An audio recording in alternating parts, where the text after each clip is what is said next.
Hey, my loves. So, I'm hit. I'm hit. I think I have a touch of the flu. But because of my practices where I take like elderberry every day and I take, what's the other one I take? I've been taking zinc and I've been taking oregano oil and I just keep my immune system really strong. I think I have a functional version of the flu, but my body is so sore and achy and I want to stay home and go to bed, but none of the bosses are in my office this week and there are snitches, so I'd rather just go in, keep to myself, work shorter hours than try to take sick days at this point because they blocked our schedules and our calendars. So we can't, because between Christmas and New Year's, too many people were out of the office, which is silly because like I literally have not gotten one email in the past 2 days, the day after Christmas, and today is the 27th. Anyway, I should probably introduce myself. I haven't done that in a really long time. My name is Ro. Welcome back to my channel. I use my years of experience to help prison wives and family members feel educated, empowered, supported, and loved, not only while their loved ones are serving time, but if you stick with me and the volunteers for Strong Prison Wives and Families and you use the tools and the exercises that we provide to you, your loved one will get out, they will stay out, and you guys will break stigma, you will beat statistics, and you will live hopefully happily ever after. So I promise I usually have a little bit more energy, and it's a little more exciting to watch me, but I'm just like, I'm in a lot of pain today. I did take some cold medicine just to kind of get through the body aches and stuff, and like I just want to lay down and sleep. Anyway, but as promised, I set a goal and I said I would do a video every single day. I look funny. This jacket looks very funny the way that I'm sitting. Anyway, I said I would do a video every single day in December. So I'm going to attain my goal, whether that be doing a unenergetic, non-energetic, whatever, however you say that, sick video, so be it. I came in on Christmas Day and I'm going to put that video in here, right? And I was talking about how Adam sounded a little bit off and down when he was on our call. Let me stand in front of this light. Okay, I don't know how well you could see me, but I'm working on a little bit of red light therapy right now to try to loosen up that sciatic issue in my lower back because my legs and my sciatica are still killing me. Although I'm feeling a little bit better. The reason I'm coming in to talk to you guys about this today is because he confessed last night to me that he thought he'd be home by now. He thought he was going to get clemency this year and, you know, it would be miraculous and he would be home. And I have to tell you, that's been our theme and his thing for about the past, it has to be at least 5 years. And so this year, earlier, I kind of had to get off of that ride, if that makes sense. Not to say that in a horrible way, but I think that's part of his institutionalization. I think that's also part of his coping. Unfortunately for me, it created a lot of like ups and downs and very, very highs and very, very low lows and a lot of depression for me. So I had to distance myself from that, although I don't really talk to him about that much because I don't want to crush his hope. But at the same time, like I had to like stop the bus, let me off. I can't stay on this ride anymore. But in speaking to him today, I could hear the depression and it was so hard and he was trying so hard to tell me everything was all good and he was happy and they were having a great day. But I could tell that he wanted to get off the phone. I could tell that he was using all of his energy to try to convince me that he was okay and happy and having a good holiday and everybody was happy in there and it was great and all the guys were great and everybody's in great moods, which I'm calling BS, and I couldn't say that on the phone because I knew he was doing that for me. But I guess my lesson to you guys is this. I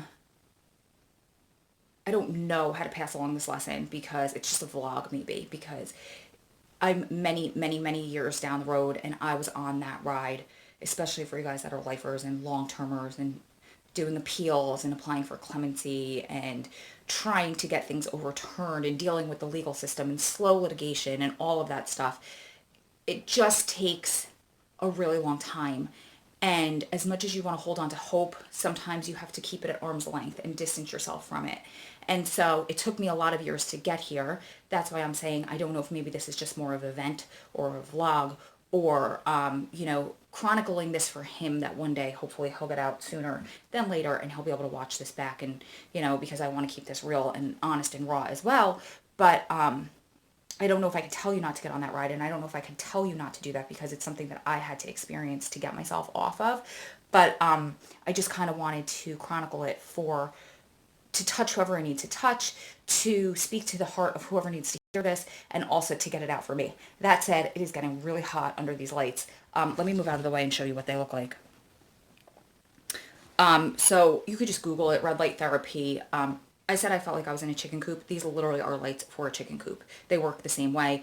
That red light goes deep into your muscles. It can penetrate through layers and layers of skin and muscle, and really get into and heal and help break up cellulite and also scar tissue, and also help you heal from injuries and any type of issues faster. So whatever's going on with the sciatica, I needed it. And also while we're working on it, we might as well just help that cellulite out a little bit too. I'll be back. I don't know if I'm going to leave this one like this or add some more. Bye, guys. At my house, unless I'm sick.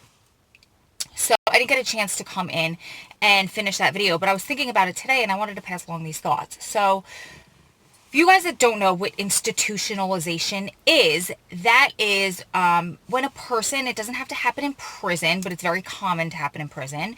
When a person is part of a community or lives within a community or an institution for an extended amount of time, they adapt to that culture, those beliefs, and kind of develop, for lack of a better word, when it comes to prison, PTSD, post-traumatic stress disorder types of behaviors and traumas associated with living in, all due respect to our military, but living in their own version of a battlefield 24/7, because it gets violent in prison, especially the higher security levels. It gets violent. There's always something about to pop off. You know, somebody is always trying to fight somebody. You're always a second away from a race riot.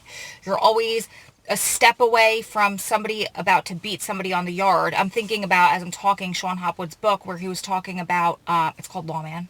And I have a video where I reviewed it that it's really long ago and I was really not good in front of the camera, but if I find it, I'll post it. Very, very, very good book. Sean has become a very, very, very, very dear friend.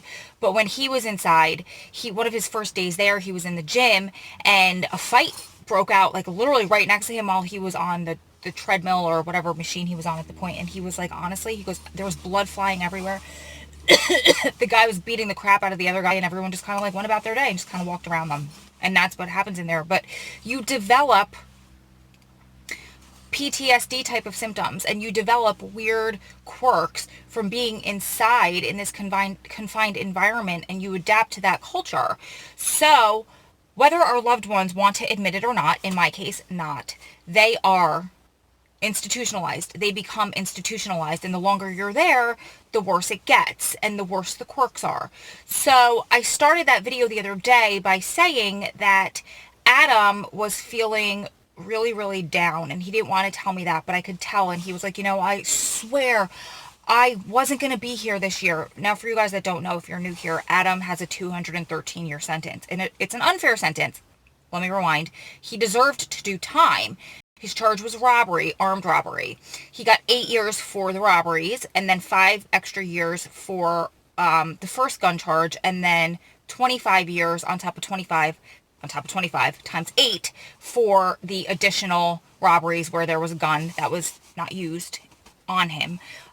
So it created this long 213-year sentence. And in the First Step Act that they just passed, they clarified that this statute that he was sentenced under, which is 924C, is not fair to be charged that way. So from that day that President Trump signed it, moving forward, they will not charge cases like that anymore because they said it's unjust. Unfortunately, they were very specific in there that it will not be made retroactive, meaning anybody that was sentenced prior to this bill being passed, they're like, yeah, it was wrong, but you're stuck in there. So we're working on hopefully getting that remedied. Point is that he has this very astronomical long sentence. And I find that this happens a lot more with lifers, long-termers, and people with long-termers or really, really long sentences, right? So, and that have been down or really, that have been inside in prison for a really long time. So Adam, you know, his hope is that he's not going to die in prison. He's going to come home, right? Well, just like every other lifer and every other lifer wife, we all are living on that hope, on that chance that eventually one day they will come home. except for the wives that, I'm thinking of my really good friend, who I won't say her name because I don't know if she wants me to, but her husband like pled to life. So she knows and she's come to accept that he's never coming home. And that's how she lives her life. But the majority of us, if you haven't accepted that and you know that he will never come home, then we're all living on this glimmer of hope. Okay. So Adam has had a few things come up throughout the years, just like I'm sure a lot of you, where bills come through, laws can change, cases come down through the Supreme Court that could potentially change the outcome of his case, that could get him back into court for resentencing. Clemency we applied for, we got really close, it didn't happen. So it's been this big roller coaster of emotions, very high highs, very low lows. And part of his institutionalization, I have noticed recently, has been, I'm getting out by this day. And I know it's his hope. And I know like he believes in the law of attraction and the universe and all of that stuff. So I, for many years, got on that roller coaster and I rode that with him for so long. And like I said in the video that I'm going to either just insert it or going to insert at some point in this video, I needed to like stop that bus and get off, because although that's his hope and that's how he chooses to live in there via, a lot of it having to do with the quirks of the institutionalization, out here, I can no longer live like that. I can't be, my made up word for this, institutionalized. I can't ride the wave of his institutionalization. I can't ride the wave of his, I'm getting out by this day, of his hope, the way that he chooses to hold on to that hope. I can't ride that wave anymore because it gets way too depressing for me. So this year I decided like I needed to get off of that ride, and it was so sad to live that, to hear him living that. But I have it at such an arm's length that I just know Adam's not here for Christmas. I knew Adam wasn't going to be released before Christmas. I know Adam won't be released for a long time. I hope that I'm wrong. But I know, like my dear friend that I was just talking about, I'm not going to say by name because I don't know if she wants to be mentioned by name on YouTube. Like her, like I have to be okay with that. I have to know that, because any other thing in between will crush me. And I can't go through that being crushed anymore. You guys that have been with me for a while, when I left YouTube and I went on Periscope and Facebook Live, it was on Periscope at that point when we were applying for clemency.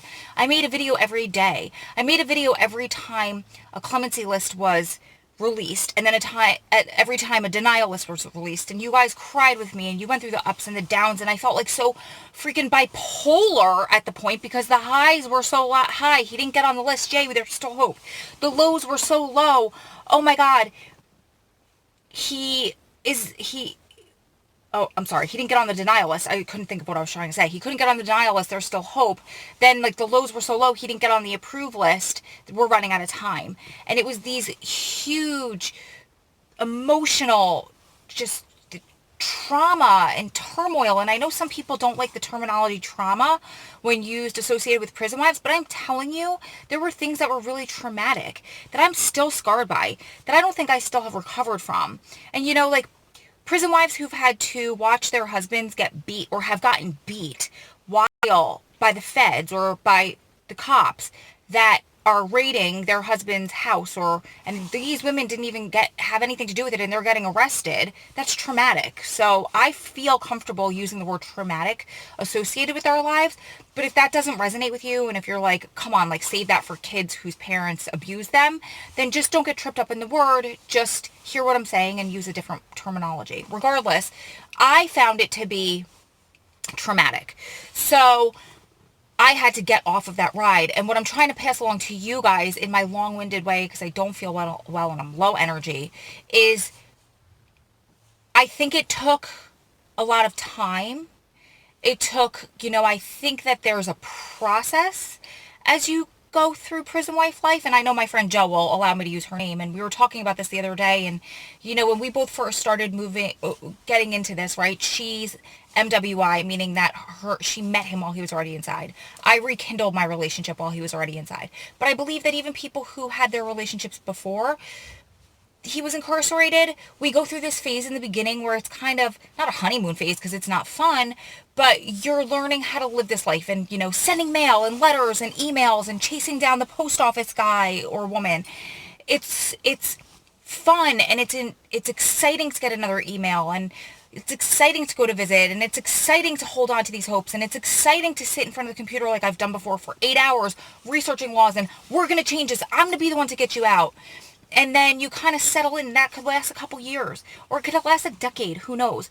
But then you settle into it, and it starts to get a little bit, you have to integrate this more into your life, where I have to not send 5 letters a day because I'm neglecting my kids, where I have to, write emails around my other responsibilities. I have to stop skipping the gym because I need to do it for my health and my sanity, because I'm sending emails and I'm shopping for visit outfits, and I'm not even eating because all my time, this is legit what happened to me in the very beginning, all my time is being dedicated to researching the laws and getting him out and being the best prison wife that I could possibly be and helping people at visit, and eventually you just kind of settle into it, right? And now it's like I send emails when I need to send emails, and I go to visits because I want to go to visit, and I check the post office when it fits into my schedule to check the post office.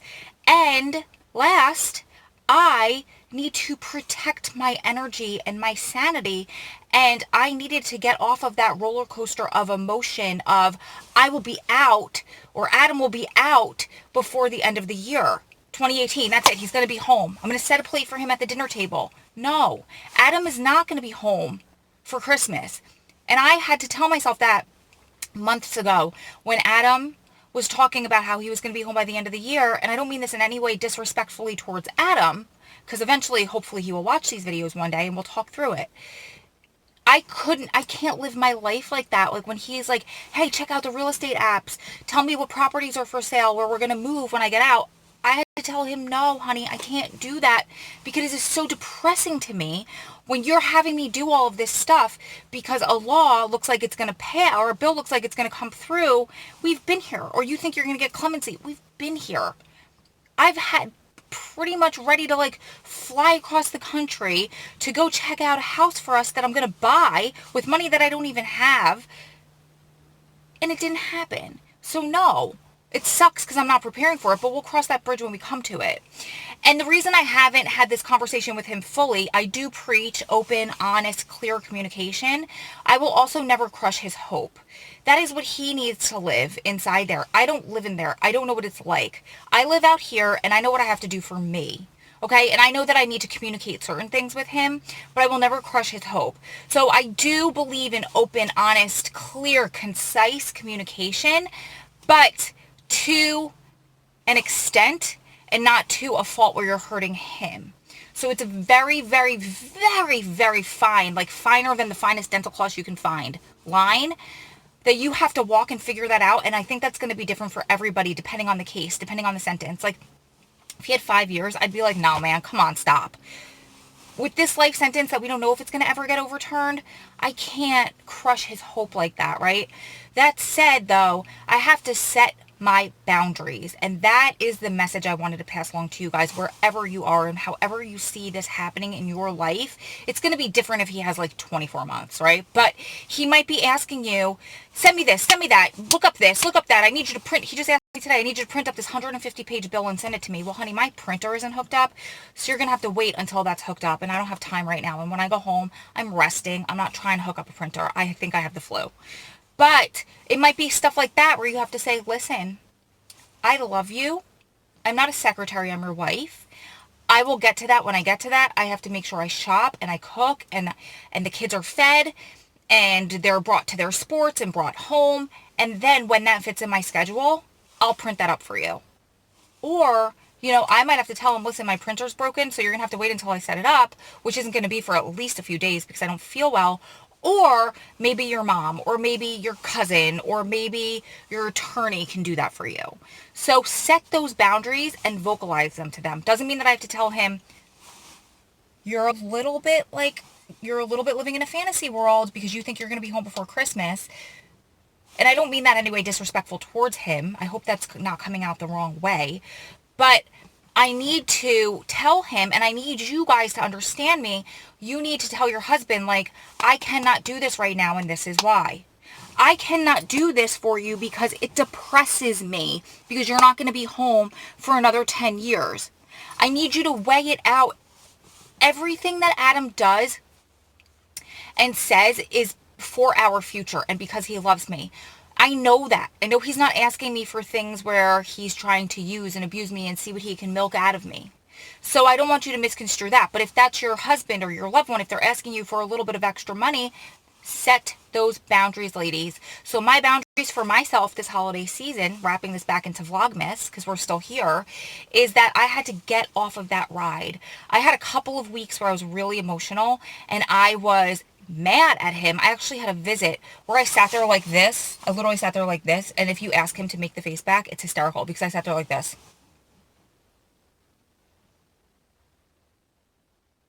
And you can't even see the face because I'm not showing you my sick eyes today. But like, I was like, okay, he makes the face that's hysterical. But, and I let him talk and I let him do his fantasies and I let him, you know, just let it all out. And I knew what was happening, but I didn't engage. And I kind of let it go in one ear and out the other. And I know that there's times where I yes him, and that's kind of worked against me because then I'll come back to another visit and he's like, you never did that. But I never had any intentions of doing it because I know it's just kind of part of his institutionalization. So I kind of dig myself into a hole where I should have just said, listen, I just am not going to do that. So I'm not perfect. And that's what I'm telling you guys. I talk communication and I talk being open and honest and I talk walking that fine line. You have to find what works for you. And a lot of times it's going to be trial and error. And a few times it's going to be messing up. And that's okay. Like now I've learned from that. And that was the time I finally snapped. And I'm like, I'm not doing that because it depresses me. And I'm not going into the bank. Is that you need to watch when their institutionalization trickles outside into your life and it becomes my term that I'm making up, outstitutionalization, meaning their institutionalization is now trickling out into your life and affecting your life. You need to nip that in the bud. You need to set those boundaries and you need to just tell him, no, I'm sorry, no, I can't do that. No, I'm sorry, that is not real life. No, I'm sorry, that's just not going to work for me. Or, okay, I'll get to that, but I can't do that for another week or two. So if you need that right away, how about you ask X, Y, and Z person, or you're going to need to wait. And then you guys need to know each other well enough and communicate well enough that he could say, like, I know Adam will say, okay, or he'll say, listen, I really need this. There's nobody else that could do this for me. I need this for this exact reason. Like, a bill's going to pass and we need to know which senators to call and which way to go. Then I get it. If he can explain to me exactly why he needs it when he needs it, then I could do it. But I could tell you not once have I told him no and he is like, well, I need you to do it. He'll be pissed and he'll tell me he's pissed and he'll tell me that reason why. And I'll say, sometimes I'll be like, okay, then I'll do it. Majority of the time, 90% of the time, if not 99% of the time, I'm like, okay, be upset, but I'm still not doing it. Sorry. Like he is to me about the real estate, but sorry, like he knows. Not doing it. And he's like, well, guess we'll cross that bridge when we come to it. I'm not saying it's the most mature decision on my end, but also it is what it is. Anyway, so I'm kind of talking myself in a circle, but I'm still going to post this because I know it'll help somebody. So I want you guys to comment below and let me know your experience with their institutionalization and how it's kind of trickled out and affected your life on the outside and almost turned into outstitutionalization. That's quite a word. And how you've either fallen victim to that, how you've come back from that, and how you've nipped it in the butt, or if you haven't nipped it in the butt, I said that funny, how you will plan to do that in the future. Because I know for me, I just had to, it just like hit me one day, like I can't do this anymore. I have to get off of this ride. I have to let him do his thing in there because he knows what works for him to survive in there and how he'll keep his hope alive. But I also know what works for me out here. He hasn't lived in my society for 20 years, and I know what I need to do to keep myself healthy and happy and to not have a huge breakdown. And what that means this time is to get off that ride and to let him think whatever he needs to think. But my thing is cautious optimism. Like, I am hoping that it'll be sooner than later, but I'm not setting a plate for him at the dinner table on Christmas. So that's it. You guys keep staying strong, keep loving strong, keep supporting one another through this journey, because you're one day closer to it all being behind you. Lots of love from my heart to yours. I will see you beautiful ladies and gentlemen in the next one, but in the meantime, I'd love to know your thoughts in the comments below. Bye guys.